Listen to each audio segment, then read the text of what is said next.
Hi everybody, welcome to Missy's Imaginings.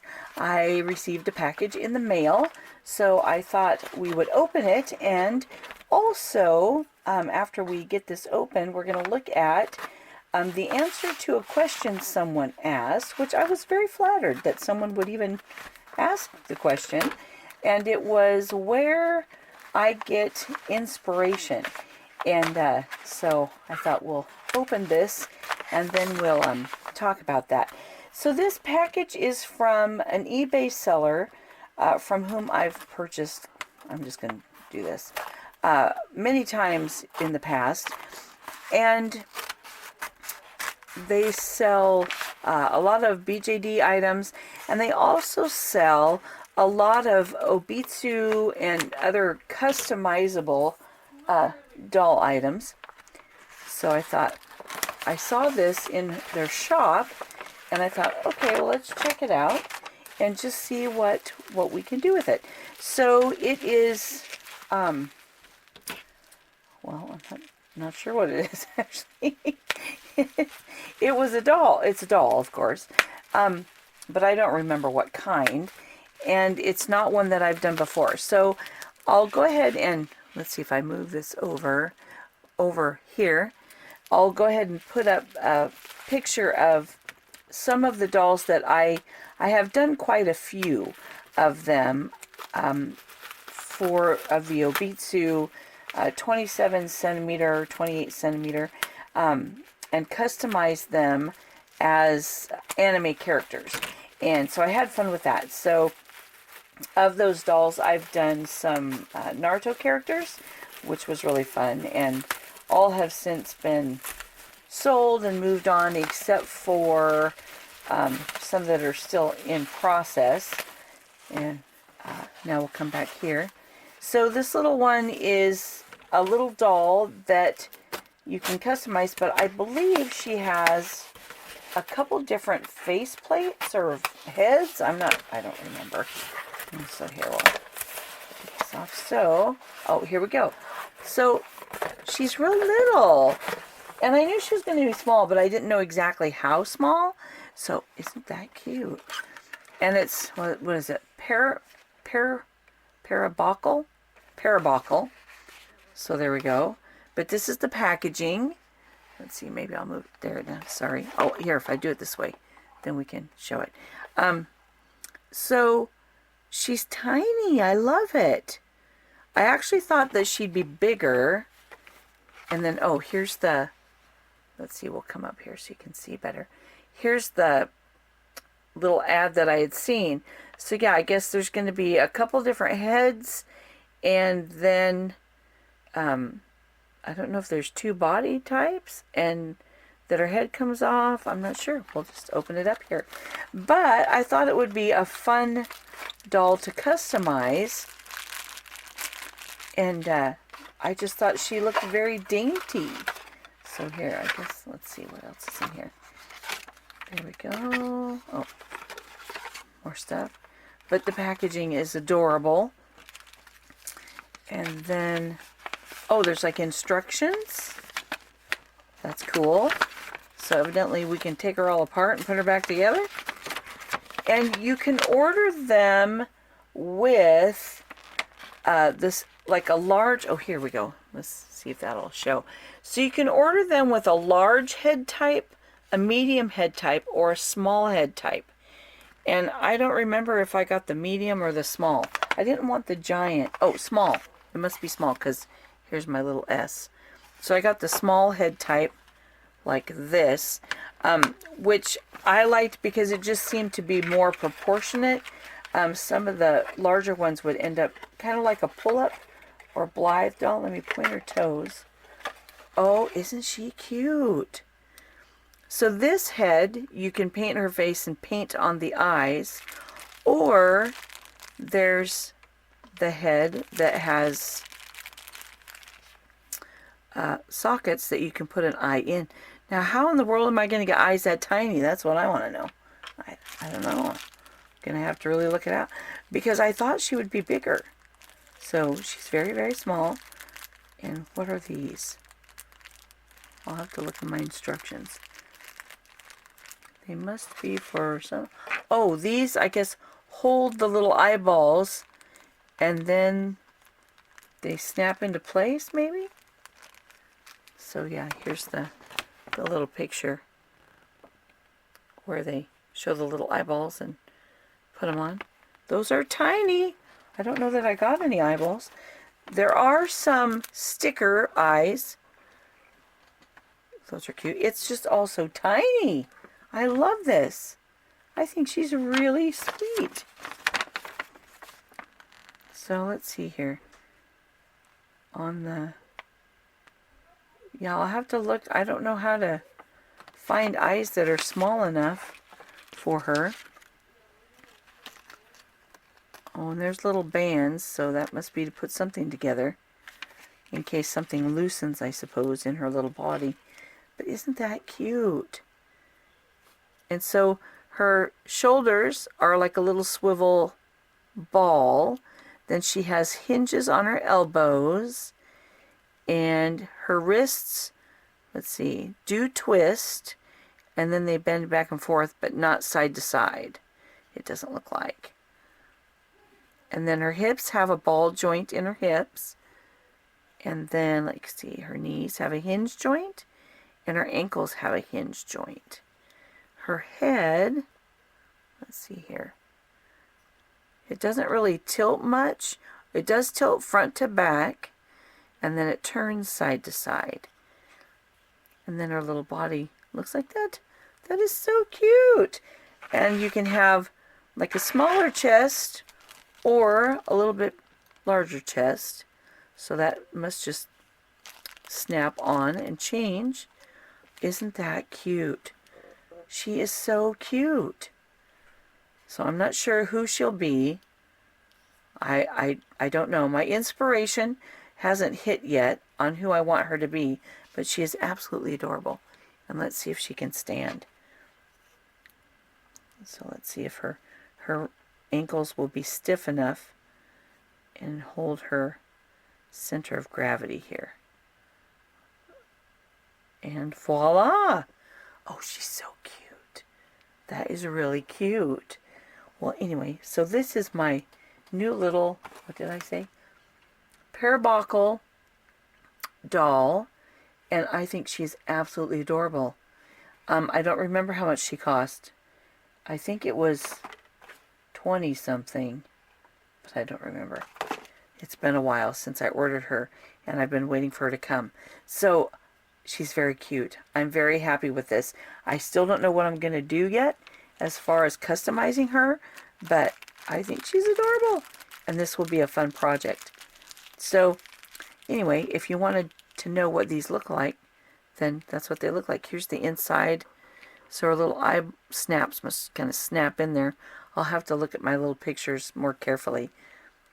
But that is so cute. Just what a cute little doll. So there we go. Yeah, and so that's the little box opening, which is so fun because she's so cute. So what we'll do now is I have some things that I thought I'd share and show you as far as inspiration. So she'll go ahead and say goodbye. There we go. Goodbye. And we'll go ahead and switch up the camera and take a couple looks at just some things that I found that are inspiring. And I don't know, maybe you'll be inspired too. Okay, so we'll talk a little bit about inspiration here. And I'll probably be putting in some photos too. So they might kind of go over the top of things, but just for aesthetic's sake, so we don't have just a blank screen. I have 3 of the gals here. So sometimes inspiration can come from weird places, and I'm not always sure why. So with the Ada here, this yellow coat, it was, and I don't know why my brain works this way, but we have ultra leathers in different colors at work, and so some of my stuff is from scraps. And this coat and hat set, I bought the gold foil fabric for another project, and so I just still had some. And then when I saw this color of this buttery powder yellow, it was strange, and I don't know why it works this way, but this coat just popped in my brain. I have no idea why. I have no idea where it came from. I don't know if somewhere in the past I had seen something similar. I don't know why. This coat, the shape of the coat, the ruffles on the coat, and the way the ruffle wraps around the neckline, and then the whole kind of almond shape to the coat, it just popped in my brain. I have no idea why. And so then I did a couple sketches and then did the pattern, and I think I've done that on the website. So, and then once I had that done, I wanted to experiment and do it in a blue, and those are the only two I've made. I have no idea why. And then I wanted her to have a headpiece, and I wanted it to be as avant-garde as the coat, and so I just made kind of a weird shape, attached the ruffles at the top to tie it together, and I don't know, it just kind of worked, and it turned out exactly like it was in my brain. I have no idea why, but it was the color. So in this case, I never thought of that coat before, but it was something about the color, and it triggered an image in my mind. I don't know why. With this gal, her little dress here, it was absolutely the fabric. And it's a sheer pink, and I'm not sure how the lighting will look. And then the little flowers are attached only in the center, so they actually flutter, which I knew needed to be on a skirt.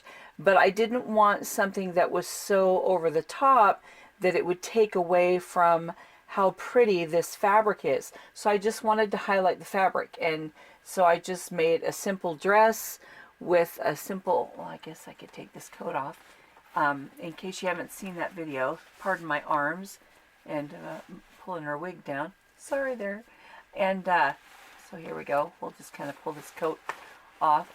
And so her dress has just got a simple sleeveless lined bodice with darts here, and it fits the Resin Soul Me. It was drafted for her.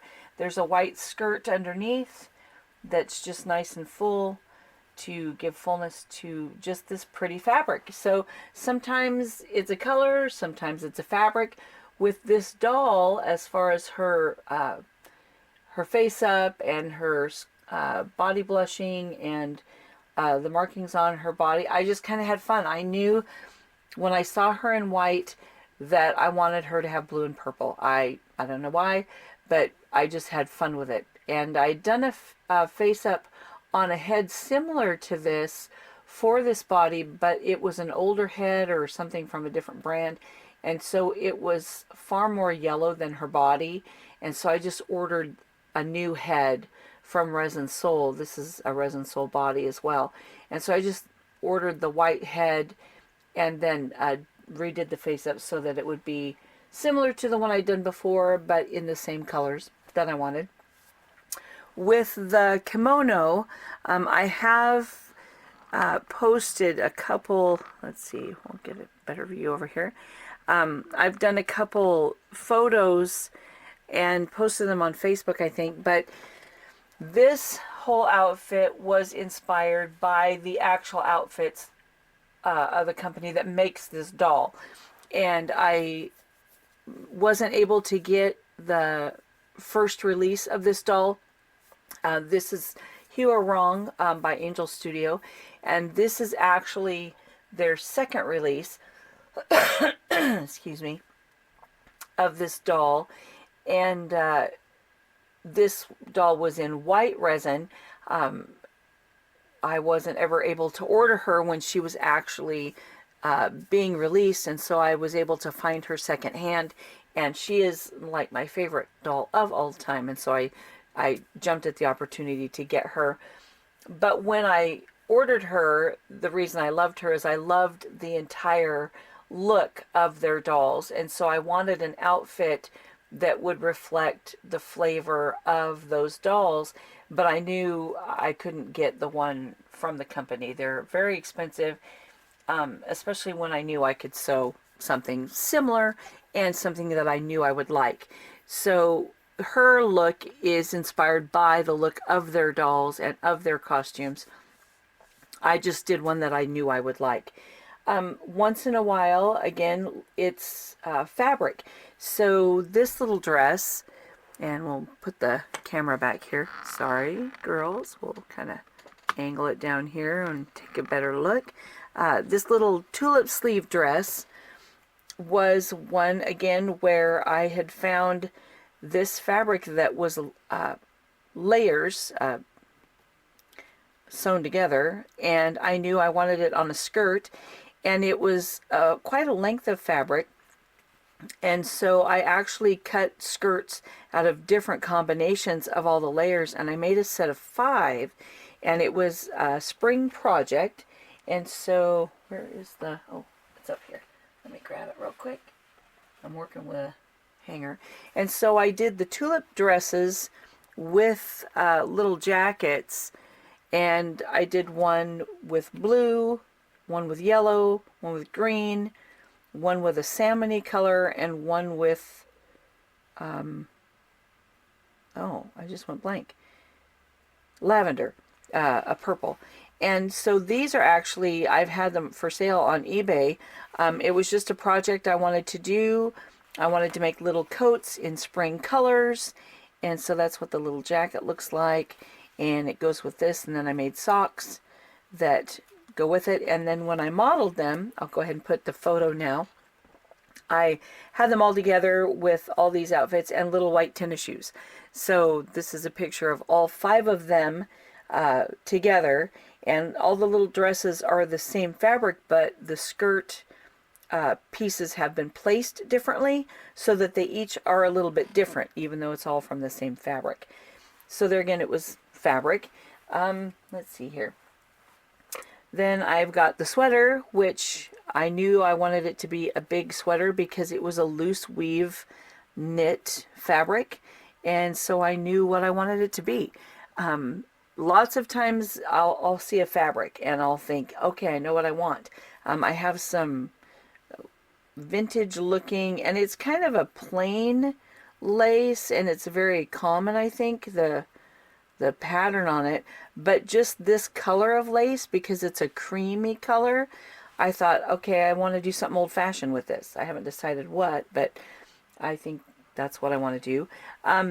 This jacket, or this coat with the tartan drape on the back, and I've posted pictures with this and then have that gathered. I will do a sewing video on this eventually, but I just haven't got that far yet.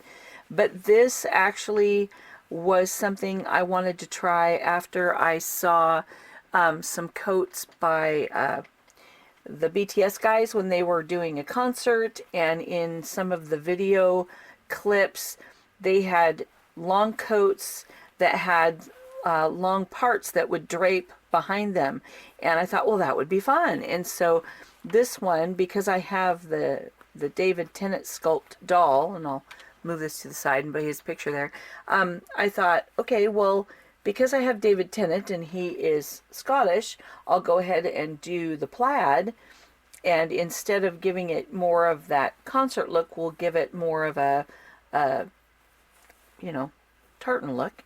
So anyway, this, when I do the video, I'll probably pick some fanciful colors and maybe some chiffons or whatever to play with the drape, and just have more of a fanciful look, just to try something different.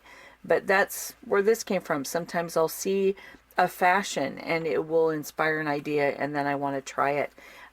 When talking about fashions, I'll go ahead and put the picture here of what I saw, of course, from the Princess Diaries, her little outfit where the dress and the coat match. I love that. So then I did this pattern, and I did this, and it fits the Tonner dolls and I think it can fit, well, any doll kind of similar in size to a Tonner Tyler. I think you could get it on Halloween. It might, I don't know. But anyway, so that pattern is, I think it's on the website too. And, but yeah, so I saw Anne Hathaway and I liked the outfit, so I went and did this one for the dolls. Sometimes it is the doll itself. So here's my little March, Babobi March, and I saw her for sale in blue resin, and I love the Babobi Resin Soul colors of resin, and I always wanted one of their blue ones, and I love this color, and so when I saw her, I just knew she needed to be a little fairy, and so yeah, when she came in, I got to work on painting her face and making her little flower outfit, and she's got some little shorts under here and little slippers, and so I just kind of had some fun. I did this all by hand just because I was in the mood to do it by hand.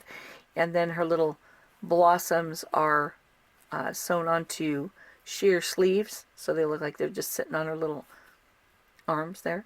So sometimes it's the doll that will inspire, and like the pictures I posted before, here's a picture of the Naruto dolls that I had fun doing them, and then I also will move them over a little bit and put in Hinata. I did a Hinata, which was fun, and those are all Obitsu dolls. Once in a while, here's the David Tennant again, but here I wanted him to be Doctor Who. I saw him for sale, and he had been characterized as King Richard. And so he had a long wig and a robe, but when I saw the face sculpt, I thought, no, that's the Doctor, and so then I had to make Doctor Who, of course, and you've probably seen him before. And then sometimes it'll be some weird object. So I have this little cup, which my daughter found when we were at a thrift shop, and the funny thing is, it's the same print as one of the Tonner doll cases. It has that retro design. And so when she saw the mug, oh, here we go, sorry. She saw the mug and she goes, Mom, look, I found this mug. It's the same as your doll case. And so, of course, you know, I thought, well, yeah, I have to get that for 50 cents, of course. And so it sat up on a shelf, and I would see this picture, you know, looking up at the cup, and I thought it was so cute. But then I looked at it, and I thought, you know, oh, sorry, I keep moving it. I thought, I think I could make that outfit. So then that led to me trying to think of patterns and how they would work and put together, and ta-da! So here's the results of looking at this cup every night. I designed this outfit for Evangeline, and now I've actually sold all the ones that I made because I did several. I had to sew them out of my system because they just kept rattling in my brain. So sometimes it's just an item that I see, or a fashion that's not even a real fashion, but just a photograph. So, oh, and the sun just went behind a cloud there. Sorry, it got really dark all of a sudden. But anyway, so for inspiration, that's kind of where it is. It's just anything and everything. Sometimes it's a color, sometimes a fabric, a weird random item. And yeah, so that's kind of where I have fun with finding ideas of what I want to do. But I think that's the most important thing, is absolutely to have fun. So if you're not enjoying it, then yeah, then it's kind of not worth the trouble. So I find things that I like and things that inspire me, and then I have fun with it. And it doesn't always turn out well. Sometimes I have to take a couple stabs at it, but it's fun in the process. I kind of enjoy the process. I used to do a lot of commissions, but I found that I was always designing other people's ideas. And so I don't do as many anymore. I rarely do them just because I wanted to have some fun with my ideas and bringing my ideas to life. So that's kind of where I get inspiration. So thank you so much for the question. I appreciate it. And I hope it will kind of give you some ideas of fun things to look at and be inspired by. And yeah, and then go from there. Oh, I did forget one other thing, and it's kind of, you can kind of see it here. So I guess I won't move the camera at last, but florals. I'm inspired a lot by different kinds of florals. And so I guess the last thing I'll do is I'll move her over and I'll put the last little picture of the hydrangea gown, which I just wanted to sew blossoms. So I had the pink one where the fabric was made that way, but the hydrangea dress, I just had fun sewing the blossoms onto it. I've got another thing I'm working on that was inspired by peacocks. And so I'm going to do some beading and get that video finished when I finally finish the project. But yeah, so there's inspiration everywhere. You just kind of have to keep your eyes open and see what inspires you and what you like, and then let that give you ideas. And don't be afraid to try and have it not go so well and then try again. So hope that's helpful, and I hope you enjoy that, and I will see you next time. Bye.